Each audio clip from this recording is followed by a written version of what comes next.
మధ్యాహ్న భోజన కార్మికుల కనీస వేతనం 26,000 చెల్లించి పెండింగ్ వేతనాలు ఇవ్వాలి అని డిమాండ్ చేస్తూ ఆదిలాబాద్ లో ఏఐటీయూసీ ఆధ్వర్యంలో కార్మికులు ఆందోళనకు దిగారు. పట్టణంలో ర్యాలీ నిర్వహించి జిల్లా విద్యాశాఖ కార్యాలయం ఎదుట ధర్నా చేశారు. కేంద్ర రాష్ట్ర ప్రభుత్వాలు అవలంబిస్తున్న ప్రజా వ్యతిరేక విధానాలకు నిరసనగా నినాదాలతో హోరెత్తించారు. ఈ సందర్భంగా ఏఐటీయూసీ జిల్లా కార్యదర్శి కుంటాల రాములు మాట్లాడుతూ మధ్యాహ్న భోజన కార్మికుల పక్షాన గత కొన్నేళ్లుగా ఏఐటీయూసీ పోరాటాలు చేస్తుందని పేర్కొన్నారు.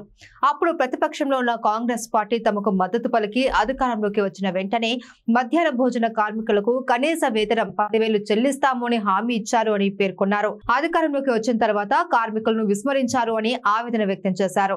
మధ్యాహ్న భోజనాన్ని స్వచ్ఛంద సంస్థలకు రాష్ట్ర ప్రభుత్వం అప్పచెప్పే కుట్రలు పన్నుతుందని పేర్కొన్నారు.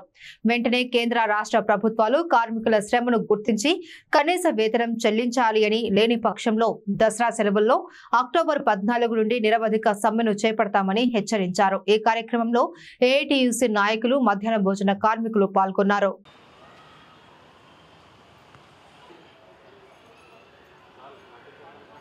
కార్మికుల ఐక్యత, కార్మికుల ఐక్యత. ఏఐటీయూసీ మధ్యాహ్న భోజన కార్మికుల కనీస వేతనాలు పెండింగ్ లో ఉన్నటువంటి జీతాలు వెంటనే, మధ్యాహ్న భోజన కార్మికులకు పెండింగ్ లో ఉన్నటువంటి జీతాలు వెంటనే, పెండింగ్ లో ఉన్నటువంటి కోడిగుడ్ల బిల్లులు వెంటనే, పెండింగ్ లో ఉన్నటువంటి కోడిగుడ్ల బిల్లులు వెంటనే, పెండింగ్ లో ఉన్నటువంటి జీతాలు వెంటనే. ఏఐటీయూసీ, ఏఐటీయూసీ కార్మికుల ఐక్యత, ఏఐటీయూసీ కార్మికుల ఐక్యత. మధ్యాహ్న భోజన పెండింగ్ లో ఉన్నటువంటి జీతాలు వెంటనే, పెండింగ్ లో ఉన్నటువంటి జీతాలు వెంటనే, జీతాలు వెంటనే, పెండింగ్ లో ఉన్నటువంటి జీతాలు వెంటనే, కోడిగుడ్ల బిల్లులు వెంటనే, 26,000 వెంటనే. ఐక్యత. మధ్యాహ్న భోజన కార్మికుల కనీస వేతనాలు 26,000 రూపాయలు వెంటనే, కనీస వేతనాలు 26,000 రూపాయలు. పెండింగ్ లో ఉన్నటువంటి జీతాలు వెంటనే, పెండింగ్ లో ఉన్నటువంటి కోడిగుడ్ల బిల్లులు వెంటనే. ఏఐటీయూసీ పెండింగ్ లో ఉన్నటువంటి జీతాలు వెంటనే, పెండింగ్ లో ఉన్నటువంటి జీతాలు ఇచ్చేంత వరకు. ఏఐటీయూసీ భోజన కార్మికులకు జీతాలు వెంటనే, మధ్యాహ్న భోజన కార్మికులకు జీతాలు వెంటనే. మధ్యాహ్న భోజన కార్మికుల ఐక్యత. ఏఐటీయూసీ, ఏఐటీయూసీ కనీస వేతనాలు 26,000 రూపాయలు వెంటనే. ఏఐటీయూసీ యూనిఫామ్ వెంటనే, యూనిఫామ్ వెంటనే, జీతాలు వెంటనే, పెండింగ్ లో ఉన్న కోడిగుడ్ల బిల్లులు వెంటనే. ఏఐటీయూసీ, ఏఐటీయూసీ కార్మికుల ఐక్యత. ఏఐటీయూసీ మధ్యాహ్న భోజన కార్మికులు పెండింగ్ లో ఉన్నటువంటి జీతాలు వెంటనే, కనీస వేతనాలు 26,000 రూపాయలు వెంటనే, కనీస వేతనాలు 26,000 రూపాయలు వెంటనే. భోజన కార్మికుల ఐక్యత. ఏఐటీయూసీ, ఏఐటీయూసీ మధ్యాహ్న భోజన కార్మికుల కనీస వేతనాలు 26,000 రూపాయలు ఇచ్చేంత వరకు, కనీస వేతనాలు 26,000 రూపాయలు ఇచ్చేంత వరకు. ఏఐటీయూసీ, ఏఐటీయూసీ మధ్యాహ్న భోజన కార్మికుల ఐక్యత. పెండింగ్ లో కనీస వేతనాలు 26,000 రూపాయలు వెంటనే. కార్మికుల ఐక్యత, కార్మికుల ఐక్యత. ఓం సూప్, ఓం సూప్, ఓం సూప్. ఏఐటీయూసీ, కార్మికుల ఐక్యత. ఏఐటీయూసీ, ఏఐటీయూసీ కనీస వేతనాలు 26,000 రూపాయలు వెంటనే, కనీస వేతనాలు 26,000 రూపాయలు వెంటనే. ఏఐటీయూసీ రాష్ట్ర సమితి పిలుపు మేరకు మరియు తెలంగాణ మధ్యాహ్న భోజనం కార్మికుల సంఘం ఏఐటీయూసీ రాష్ట్ర సమితి పిలుపు మేరకు ఈరోజు రాష్ట్ర వ్యాప్తంగా ఈరోజు మధ్యాహ్న భోజనం కార్మికుల సమస్యల మీద డిఓ కార్యాలయం ముందు ధర్నాలు చేపట్టడం జరుగుతూ ఉంది. మరి అదేవిధంగా ఇక్కడ ఉన్నటువంటి రాష్ట్ర ప్రభుత్వం, కేంద్ర ప్రభుత్వం కలిసి మధ్యాహ్న భోజన కార్మికులకు జీతాలు ఇవ్వడం జరుగుతూ ఉంది. జీతాలు ఎట్లా ఇస్తుడు అనే దాంతో చెప్పడం జరుగుతుంది. ఈరోజు కేంద్ర ప్రభుత్వం ఇక్కడ ఉన్నటువంటి ఆదిలాబాద్ జిల్లాలో కాకుండా మన తెలంగాణలో ఉన్నటువంటి మధ్యాహ్న భోజన కార్మికులకు కేంద్ర ప్రభుత్వం ఇచ్చేది కేవలం 1,000 రూపాయలు.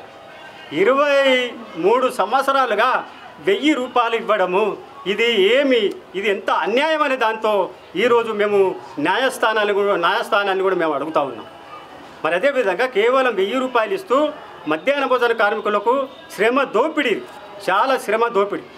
మేము ఎన్నో ధర్నాలు చేయడం జరుగుతూ ఉంది. 20 సంవత్సరాలుగా మరి పోరాటాలు ఏఐటీయూసీ నాయకత్వంలో చేసినప్పటికీ కూడా ఇక్కడ ఉన్నటువంటి ప్రభుత్వాలు వాళ్ళకు వేతనాలు పెంచకుండా ఈరోజు వెట్టి చాకరీ చేయడం జరుగుతుంది. అక్కడ వాళ్ళకి ఇచ్చేటువంటి మరి బిల్లులు కూడా ఇప్పుడు ఏదైతే ఇప్పుడు బడులు స్టార్ట్ అయ్యి మరి 3 నెలలు గడుస్తున్నాయి. 3 నెలలు గడిచినప్పటికీ వాళ్ళకు పెండింగ్లో ఉన్నటువంటి జీతాలు కానీ కోడిగుడ్ల బిల్లులు మరి వాళ్ళకు వర్కర్లకు జీతాలకు ఇవ్వకపోవడం ఏంటి అనే దాంతో ఈరోజు ప్రభుత్వాలని మేము అడుగుతా ఉన్నాం. ఇక్కడ ఉన్నటువంటి రేవంత్ రెడ్డి గారి ప్రభుత్వం మొన్ననే రావడం జరిగింది. మాకు మధ్యాహ్న భోజన కార్మికులకు అధికారంలోకి రాగానే 10,000 రూపాయలు మేము ఇస్తామని హామీ ఇవ్వడం జరిగింది. మరి దీని మీద పోరాటాలు చేసినా కానీ స్పందన లేకపోవడం ఇది ఎంత అన్యాయం. ఈరోజు మధ్యాహ్న భోజన కార్మికులు రేవంత్ రెడ్డి గారు అధికారంలోకి రాకన్నా ముందు ప్రచారంలో మధ్యాహ్న భోజన కార్మికులకు నేను పెంచుతానే అంటే ఇక్కడ ఉన్నటువంటి మధ్యాహ్న భోజన కార్మికులు ఓట్లేసి ముఖ్యమంత్రిని చేయడం జరిగింది. అయినా కానీ ఇక్కడ ఉన్నటువంటి ముఖ్యమంత్రి గారు ఇక మధ్యాహ్న భోజనాన్ని స్వచ్ఛంద సంస్థకు ఇస్తానే దాంతో ఆలోచన చేయడం జరుగుతుంది. ఇది ఎంతవరకు అన్యాయం? ఇది ఎంత అన్యాయం?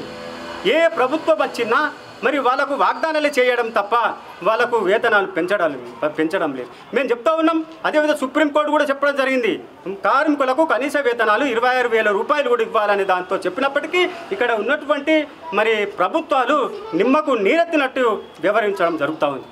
ఈరోజు ఘోరమైన వాళ్ళకు ఈరోజు యూనిఫామ్ లేదు. 20 సంవత్సరాలుగా పనిచేస్తున్నటువంటి కార్మికులకు మరి వాళ్ళకు గుర్తింపు అన్నది లేదు. కార్మికులుగా మరి గుర్తించడం లేదు. మరి ఎవరు ఇది ప్రభుత్వాలు మరి ఎవరి కోసం ఉన్నాయి అనే దాంతో ఈరోజు అడుగుతూ ఉన్నాం. మేము చెప్తా ఉన్నాం. అదేవిధంగా ఇప్పుడు ఈ సమస్యలు పరిష్కరించాలి. ఈ సమస్యలు పరిష్కరించని ఎడల ఇప్పుడు దసరా సెలవులలో అక్టోబరు నెలలో అక్టోబర్ 14 నుండి నిరవధిక సమ్మె, వంటలు బంద్ చేసి ఏకంగా సమ్మెకు పోవడం జరుగుతూ ఉంది. ఇది ఏదన్నా పిల్లలకు మరి ప్రభుత్వానికి ఏమన్నా అపాయం జరిగితే మాత్రం ఇది ప్రభుత్వాలే ఇక్కడ ఉన్నటువంటి అధికారులు బాధ్యత వహించాలనే దాంతో ఈరోజు మేము ఏఐటీయూసీ మరి చెప్పడం జరుగుతుంది. వెంటనే వాళ్ళ సమస్యలు పరిష్కరించాలని దాంతో రాష్ట్ర వ్యాప్తంగా ఈరోజు ఏఐటీయూసీ నాయకత్వంలో మేము ప్రభుత్వాలని